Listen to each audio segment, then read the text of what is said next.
यो नित्यमच्युतपदाम्बुजयुग्मरुक्म व्यामोहतः तद इतराणि तृणाय मेने अस्मद्गुरोः भगवतोऽस्य दयैकसिन्धो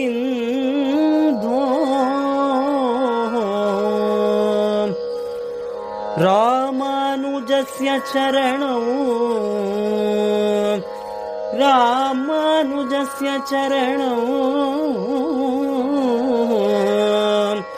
शरणं प्रपद्ये.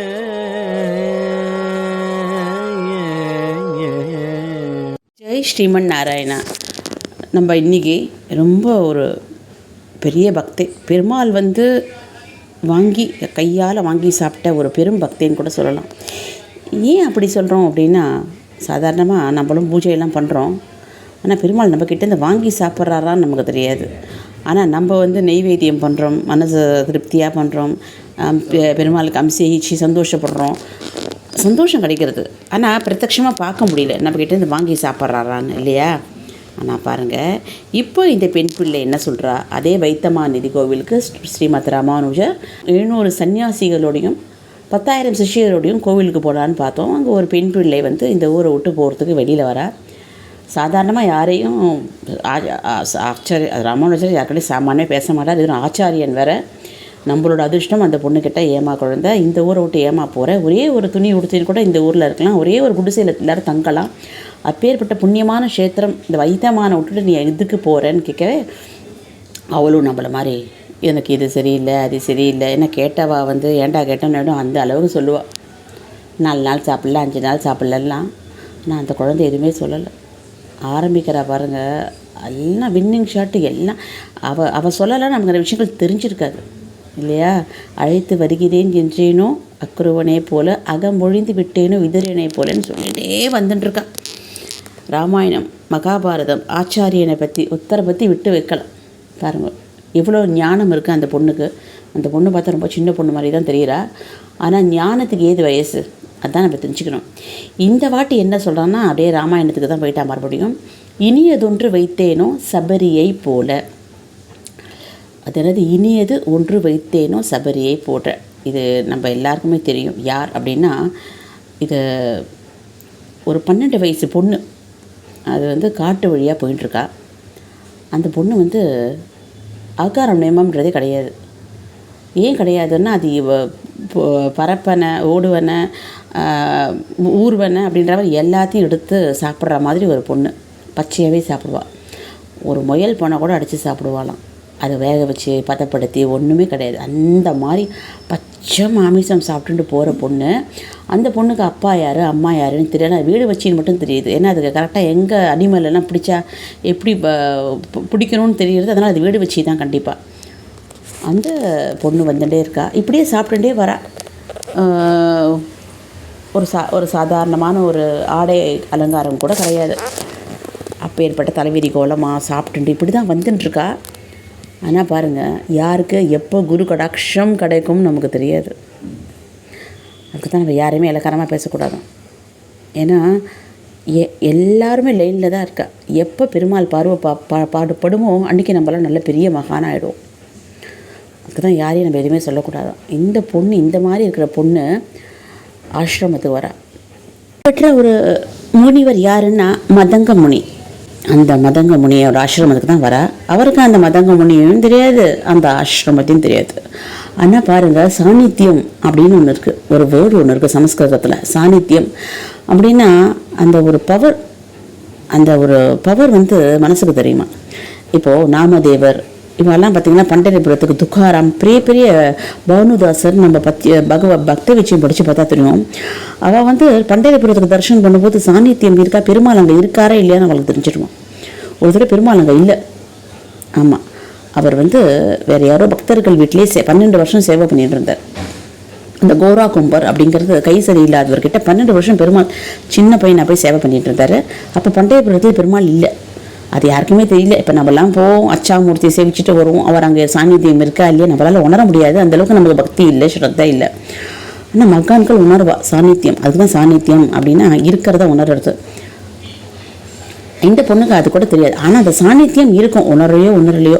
இந்த குழந்தை இவ்வளோ நாளாக பச்சை மாமிசத்தை தெரிஞ்ச குழந்தை திடீர்னு பார்த்துட்டு இதை நம்ம இப்படிலாம் பண்ணுறோமே, நமக்கு இப்படியே நம்ம லைஃப் போயிடுமா, நமக்குன்னு எதுவுமே இல்லையா வாழ்க்கையில், இப்படியே நம்ம என்னத்துக்கு இப்படிலாம் சாப்பிட்றோம், நம்ம லைஃப் இந்த மாதிரிலாம் அவள் ஜென்மத்துக்கு நினச்சதே இல்லை, இதுவரையிலும் நினச்சதில்லை.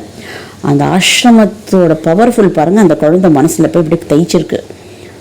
ஆனால் அது மட்டும் நிற்கலை. சரி, இந்த ஆசிரமத்தை பார்த்த உடனே அதுக்கு சேவை பண்ணணும்னு ஆசை. குப்பையாக இருந்திருக்கு, இலைலாம் இருக்குது, அதெல்லாம் சுத்தமாக க்ளீன் பண்ணுறா. காலங்காத்தால் பூவெல்லாம் பிரித்து கொண்டு வந்து வைக்கிறா, உஞ்சிக்கிறா. அங்கே ஹரே கிருஷ்ணா ஹரே ராமா வரும்போதெல்லாமே அவருக்கு மனசில் ஏதோ பண்ணுறது, அவள் சத்தம்.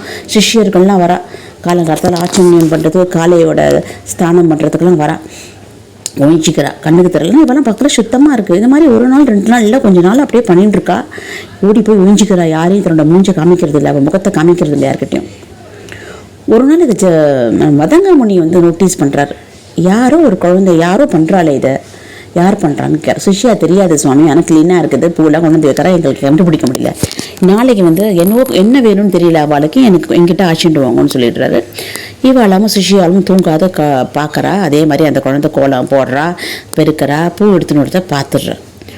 ஓடி போய் பிடிக்கிறாவா. அம்மா அம்மான்னு சொல்லும்போது இந்த குழந்தை பயந்துடுறா. நான் இனிமேல்ட்டு பண்ணலைன்னு அழறா. அம்மாவும் பயப்படாதம்மா, எங்கள் குரு ஒன்று ஆசினோட சொல்லியிருக்காரு, நீ பயப்படாதம்மா அப்படின்னு சொல்லி அவளை ஆசுவாசப்படுத்தி கொண்டு குருக்கிட்ட கொடுத்துறா. அவரை பார்க்குறாரு, முதல் பார்வை. திருப்பி சொல்கிறேனே, குரு கடாட்சம் அப்படிங்கிறது வந்து நம்மளால் உணர முடியல. ஆனால் அது எப்படி சொல்லியிருக்கு அப்படின்னா, சிவனோட நெற்றிக்கண் 3, பிரம்மாவுக்கு 8 கண் இருக்குது. அதே மாதிரி நம்ம பெருமாளுக்கு சகசராஷ்டிரம் 1000 கண் இருக்குன்னு சொல்கிறோம். 1000, 3, 8 அப்படின்னு 1011 சொல்கிறோமா. அத்தனை ஒரு கடாட்சம் கிடைக்குமா, குரு கடாட்சம் நமக்கு பட்டதுன்னா. இத்தனை பேரும் சேர்ந்து பார்த்தா நமக்கு எப்படி பலன் கிடைக்குமோ, குருவாலே நமக்கு அவ்வளோ பலன் கிடைச்சிடுமா. அதுதான் குரு கடாட்சம்னு சொல்கிறது. ஒரு பார்வை பார்க்குறாரு, அவளுக்கு ஏதோ பண்ணுறது, கண்ணிலேருந்து மாலையாக தண்ணி. அவள் என்ன புண்ணியம் பண்ணான்னு தெரியல பாருங்க. என்னடா இதெல்லாம் பூர்வ ஜென்ம புண்ணியம் தான், மாலையாக தண்ணி கண்ணில். என்னம்மா வேணும்னு கேட்குறாரு. எனக்கு தெரியல சுவாமின்னு அழறா. குருவுக்கும் குரு அப்படின்னாலே அவளுக்கு வந்து மனசு ரொம்ப இலகினமான மனசு. கஷ்டத்தை அவளால் பார்க்க முடியாது, தாங்கிக்க முடியாது. தபஸெல்லாம் நல்லா தான் பண்ணுவாள், ரிலேஷன்ஸே வேண்டான்னு விடுவா. எல்லாம் இருந்தாலும் அந்த மனசில் அந்த அன்பு, அதுக்கு தான் மகான்கள்னு பேர். பாசபந்தத்தை விட்டு ஒழிச்சிடுவா, ஆசையை விட்டு ஒழிச்சிடுவா, அவள் விருப்பங்கள்லாம் ஒழிப்பா, எல்லாம் பண்ண முடியும். ஆனால் அந்த அன்பை மட்டும் அவளால் ஒன்றும் பண்ண முடியாது. அந்த குழந்தை அழுறதை பார்த்துட்டு அவரால் தாங்க முடியல. அம்மா நீ கவலைப்படாதம்மா, நீ இந்த ஆசிரமத்திலே இருந்துக்கோ, இங்கே பிரசாதத்தையே சாப்பிட்டுக்கோ, நீ முன்னால் முடிஞ்ச கைங்கறிய தைரியமாக பண்ணி இனிமேல்ட்டு மறைஞ்சிக்காதம்மான்னு சொல்லிட்டாரு. இதுக்கு மேலே என்ன வேணும், அவளுக்கு வயசாச்சு, சின்ன குழந்தையில வந்து அவளும் பெரியவளாக ஆகிட்டா, ரொம்ப வருஷமாக அங்கேயே தான் இருக்கா. என்ன அனுகிரகம்னா பிரசாதம், ஆசிரம பிரசாதமே சாப்பிடுவா, கைங்கரியம் பண்ணுவா, நிம்மதியாக இருந்திருந்தா. காலக்ஷேபங்கள்லாம் காதல் விழும். ராமாயணம், மகாபாரதம், புராணங்கள், கதைகள், வேதம், அவள் சொல்கிறது எல்லாமே அவள் காதல் விழும். ஆனால் அதான் பக்தி அப்படிங்கிறது என்னென்னா, எதுக்கு ஸ்ரவணம் சொல்கிறான்னா, காதில் போய் மனசில் போய் நிற்குமா. அதுக்கு தான் நிறைய கேட்கணும் பகவானை பற்றி. காதால் தான் மனசில் சீக்கிரம் போயிடுமா. அந்த அந்த அந்த கேட்டு கேட்டு கேட்டு பெரியவளாக ஆகிட்டா, மெச்சூரிட்டி ஆகிட்டா, ஆனந்தமாகிட்டா. இதோட வேறு என்ன ஆனந்தம் வேணும். முடிஞ்ச வேலையை செய்கிறது, நல்ல சத்தான பிரசாதத்தை சாப்பிட்றது, எல்லாத்துக்கு மேலே குரு பார்வைக்கிட்டே இருக்கிறது, இதெல்லாம் எவ்வளோ பெரிய கொடுப்பேன். அந்த குழந்தைக்கு அது கிடச்சிருக்கு பாருங்கள். ஒரு நாள் ஆசிரமம் பரபரப்பாக இருக்குது, பரபரன்றது ஒன்றுமே புரியல. அங்கே போகிறா இங்கே போகிறா, எனக்கு ஒன்றும் புரியல. அப்போது கேட்குறா, என்னாச்சு, ஒரு ஆசிரமமே பரபரப்பாக இருப்பேன் அப்படின்னு. தெரியாதா, நீங்கள் நம்ம மதங்கமுனி அவர் வந்து இன்றைக்கி பரமபதிக்க போகிறாரு. அப்படியா? ஆமாம், சமாதியாக போகிறாரு. அதுக்கு தான் அழறா. என்னது, மதங்கமுனி சமாதியாக போகிறாரு, நம்மள விட்டு போகிறாரா? அப்போ எனக்கு அப்படின்னு சொல்லும்போது உள்ளுக்குள்ள சத்தம் கேட்குறது. ஒரு பையன் போகிறாரு, ஆசிரம ஸ்டூடெண்ட், காலில் விழுறாரு. என்ன வேணும்னு கேட்குறாரு. எனக்கு அரிமா வேணும், அரிமா சக்தி கொடுத்துட்டேன். இன்னும் தான் லகிமா கேட்குறான், மகிமா கேட்குறான், அஷ்டலக்ஷ்மி வரம் கேட்குறான், பெரிய ஞானம் கேட்குறான். அந்த மாதிரி ஒத்தனம் கேட்குறான். லௌகீகமும் கலந்துருக்கு, நிறைய லௌகீகம் கலந்துருக்கு. நான் மாதிரி ஒரு வரங்கையெல்லாம் எல்லாம் தந்தேனார். ஏன்னா என்றைக்குமே குருக்கள் வந்து எதுவுமே எடுத்துகிட்டு போக முடியாது. எதுவும் கையில் என்ன எடுத்துகிட்டு போன்ற மாதிரி தபஸாக இருந்தால் கூட கொடுத்துட்டு புண்ணியத்தை கொடுத்துருக்கான். அங்கேருந்து எங்கேருந்து போகும்போது எல்லாம் காலியாக தான் போகணும் இல்லையா? பாவம் புண்ணியம் ஜீரோவாக இருந்தால் தான் வைகுண்டத்தில் என்ட்ரி.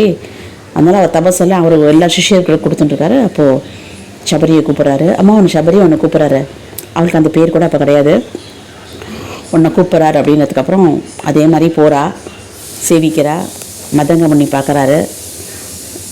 அம்மா நான் இன்றைக்கி சீவசமாதி ஆக போகிறேம்மா, பெருமாள் ஒரு இடத்துக்கு போக போகிறேன், உனக்கு என்னம்மா வேணும்னு கேட்குறாரு. கண்ணில் தண்ணி. சுவாமி ரொம்ப வருஷம் முன்னாடி நீங்கள் என்னை இதே தான் கேட்டீங்க, என்ன வேணும்னு கேட்டீங்க, எனக்கு சொல்ல தெரியல, அழுதேன். இன்றைக்கும் நான் அதே நிலமையில தான் சுவாமி இருக்கேன், எனக்கு என்ன கேட்குறதுனே தெரியல சுவாமி அப்படின்ட்டு ரொம்ப அழறா. இந்த அழுகியை வந்து அவரால் தாங்க முடியல. உடனே வந்து பார்க்குறாரு. ஏம்மா இதை பாரு, ஒத்தம் படித்தவன் எல்லாருமே எனக்கு அது வேணும் இது வேணும் அப்படின்ட்டு சொன்னான். ஆனால் எதுவுமே படிக்காத நீ எனக்கு எதுவுமே தெரியல அப்படின்னு சொல்லிட்டேன். அதுவும் இல்லாத அவள் சொல்கிறா, எனக்கு நீங்கள் தான் வேணும், நீங்கள் இல்லாத என்னால் இருக்கவே முடியாதுன்னு சொல்கிறான். எல்லா குருவும் அதை தான் எதிர்பார்ப்பா இல்லையா? பெருமாளும் அதை தான் எதிர்பார்க்குறாரு. கோவிலுக்கு போய் அது வேணும் இது வேணும்னு கேட்குறத விட பெருமாளே நீ தான் வேணும், நீ என்ன பண்ணாலும் எனக்கு சந்தோஷம், வைத்த இடத்தில் இருந்தேனோ பரதனே போகிறேன். பெருமாள் எங்கே இருக்காரோ எங்கே வச்சுருக்காரோ அந்த இடத்துல நம்ம இருக்கணும் இல்லையா? அதுதானே பெருமாளுக்கே பிடிக்கும். அதை தான் வந்து நம்ம குரு பார்க்குறாரு. கண் கலங்கி போச்சு. ஏன்னா குருவை பார்த்து சொல்கிறா, சுவாமி எனக்கு எதுவுமே தெரியாது, எனக்கு நீங்கள் தான் சுவாமி வேணும், நீங்கள் இல்லாத நான் எப்படி இருப்பேன்ட்டு அழறா. பெருமாளோட மனசு, நம்ம குருவோட மனசு, அவருக்கு இத்தனை ஒரு சிஷியர்கள் வந்து எனக்கு அரிமா வேணும், லகிமா வேணும், அஷ்ட ஐஸ்வர்யம் வேணும் இப்படிலாம் கேட்டாலே தவிர குருவை யாருமே நீங்கள் தான் சுவாமி வேணும், நீங்கள் இல்லை நான் எப்படி இருப்பேன் அப்படின்ட்டு யாருமே கேட்கல பாருங்க. அதனால் குரு சொன்னார், அம்மா நீ எப்படி பரபிரம்ம மாதிரி வந்து குருவே சரணம்னு இருக்க பார்த்தியா, ஒன்று அந்த பரபிரமம் தேடி வருவான் கண்டிப்பா அப்படின்னு சொல்லிட்டார். இவளுக்கு ஒன்றுமே புரியல. அம்மா சுவாமி நீங்கள் இல்லாத நல்லா இருக்க முடியாது அப்படி சொல்லாதம்மா, இதை பாரு, நான் எப்போவுமே என்னோட சாநித்தியம் இங்கேயே இருக்கும், நீ என்ன பேசினாலும் எனக்கு கேட்கும்மா அப்படின்னு சொல்லிட்டு அவர் வந்து சமாதி ஆயிடுறாரு. அதுலேருந்து அதாவது பரபிரம்மம் தேடி வரும் அப்படின்னு சொன்னாரே தவிர நாளைக்கு வருவார், இன்றைக்கி வருவார், ஒரு 6 மாதம் கழிச்சு வருவார், 6 வருஷம் கழிச்சு, இந்த மாதிரி எந்த ஸ்பெசிஃபிகேஷனும் கொடுக்கல. பரபிரம்மம் தேடி வரும் இந்த ஒரு வார்த்தையை தான் அவள் பிடிச்சிட்டா.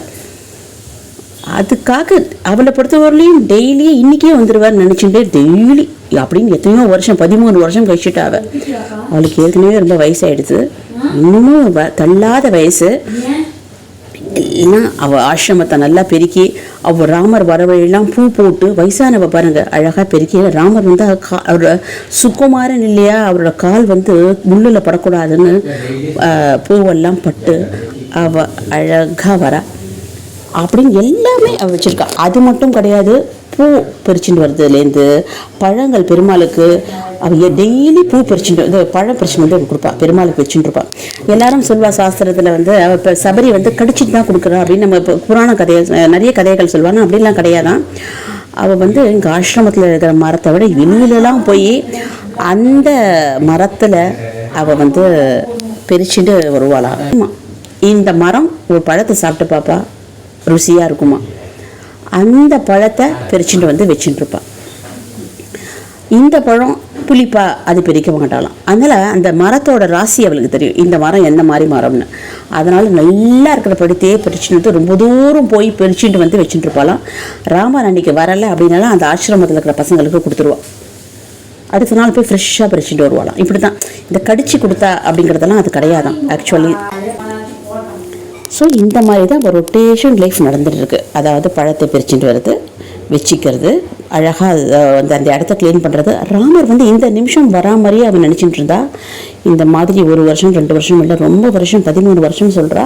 அந்த சமயத்தில் ராமர் வந்து நமக்கு தெரியும் கைகை வரம் வாங்கி ராமரை காட்டுக்கு அமுச்சுட்டா. அவர் வந்துட்டுருக்காரு. ஒரு வழியில் வந்து நம்ம ராவணனும் அவரை சீதையை எடுத்துகிட்டு போய்ட்றான்னு நம்ம பார்த்தோம். இந்த மாதிரி ரொம்ப கஷ்டத்தில் ராமர் வரும்போது ஒரு கபந்தன் அப்படின்ற ஒரு அரக்கனை அழிக்கிற மாதிரி ஆகிடுது. அவர் வந்து கடைசியில் சாபம், முனிவர் சாபம் விட்டு அவர் கந்தர்வன். அவனுக்கு ராமரால் அவனுக்கு ஜென்ம சாபல்யமாகவே அவன் சொல்கிறான், சுவாமி நான் ஒரு வித்யாதரன், நீங்கள் போகிற காரியம் நடக்கும், நீங்கள் வந்து சுக்ரீவனை வந்து நண்பனாக சேர்த்துக்கோங்கோ. ஏன்னா அவர் வாலியோட தம்பி, அவன் ஒரு ஊராக அலையிறான், அவன் ரிஷிமுக பர்வத்தில் தான் இருக்கிறான். நீங்கள் போகிற வழியிலே நீங்கள் சபரி மதங்கமுனி ஆசிரமத்தில் அவளையும் தரிசனம் பண்ணிட்டு போங்கன்னு அவன் சொல்கிறான். அதனால் அவர் அங்கே வராரு. பாருங்கள் எப்படிலாம் வந்து சபரியோட பேர் வருது பாருங்கள்.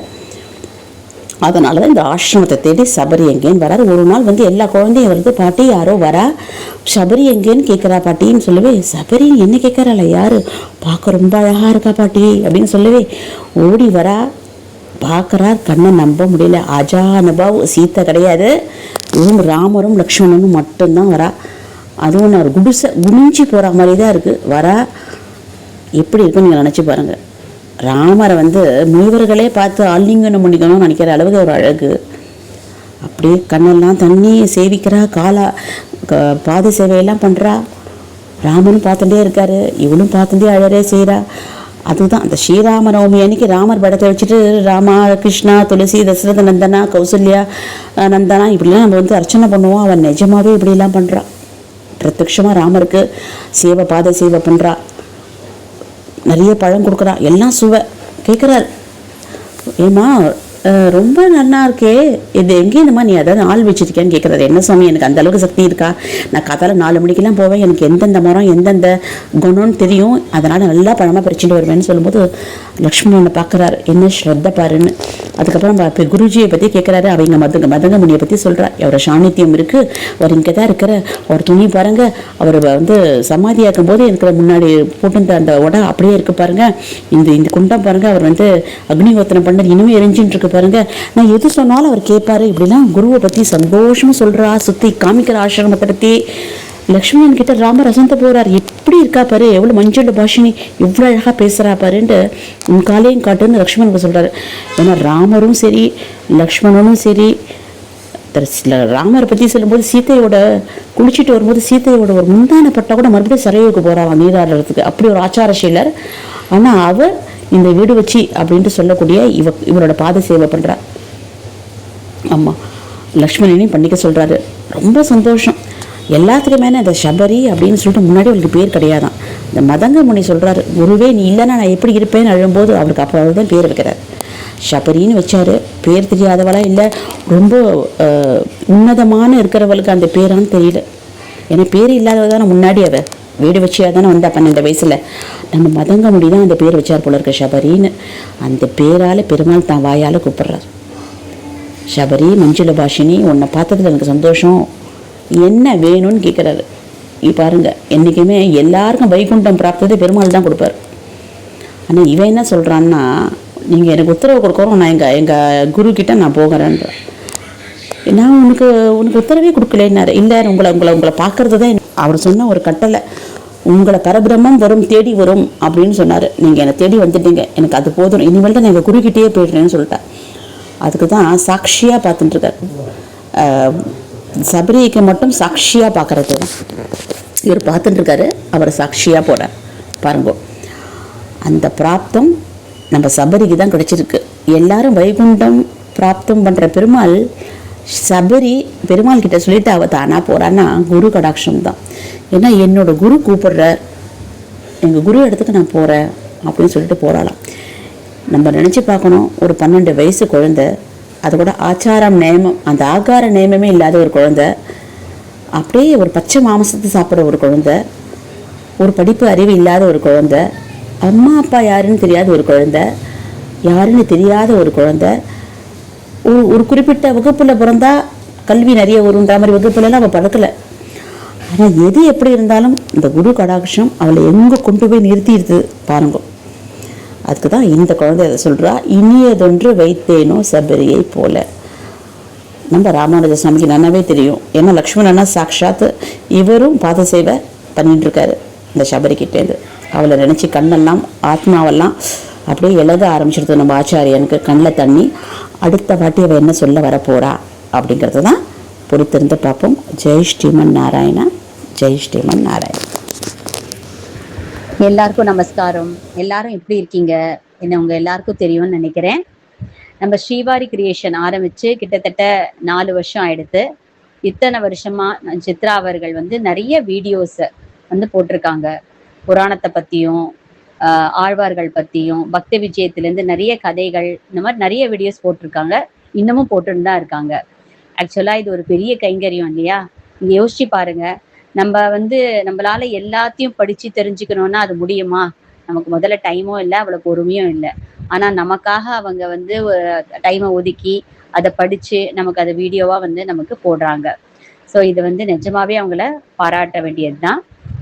இது வந்து இந்த கைங்கரியத்துல நாமளும் ஒரு சின்ன பாட்டாவது பண்ணணும் இல்லையா?